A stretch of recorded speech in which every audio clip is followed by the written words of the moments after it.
It's Thursday, July 27th, 2023. I'm David Ellis with the Ellis Report on Capital Media HD 99.3. Parliament in Barbados prepares to meet tomorrow, and when it does, we can expect to hear about the long-anticipated pension reforms.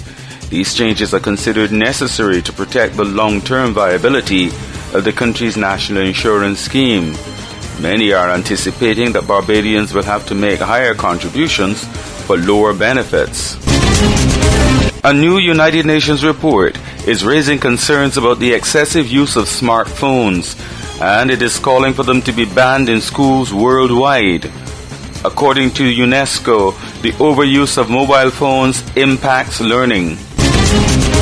A High Court judge in Trinidad has ruled that the state deprived migrants of their liberty by detaining them at a heliport in Chagaramas for months. Initially, it was to be a quarantine facility during the COVID-19 pandemic for migrants who had arrived in the country illegally. But the court has ruled that now that the pandemic is over and there are no quarantine regulations in place, those who were being held at the facility prior to July 24th were being held illegally.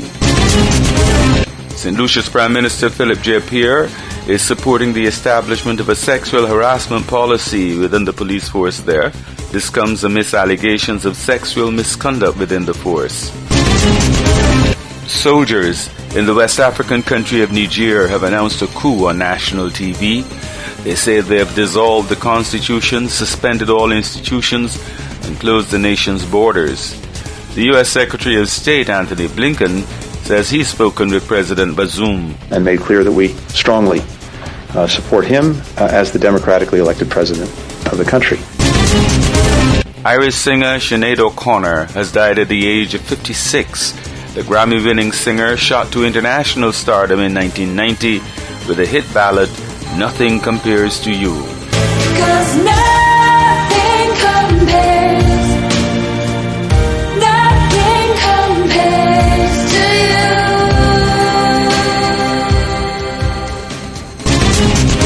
Human rights advocates say that Singapore is scheduled to execute a woman for the first time in almost 20 years. The 45-year-old Singaporean national was found guilty of trafficking 30 grams of heroin in 2018. She will be the second drug convict to be executed in 3 days and the 15th since March 2022. Extreme heat is expected today in about half of the United States. The National Weather Service says Las Vegas and Phoenix will likely reach 110 degrees this afternoon. In sports, the first one-day international between West Indies and India takes place at Kensington Oval today, but it's expected to happen before a small crowd. Today's weather forecast says there will be a mix of sunshine and clouds with a few brief scattered light showers.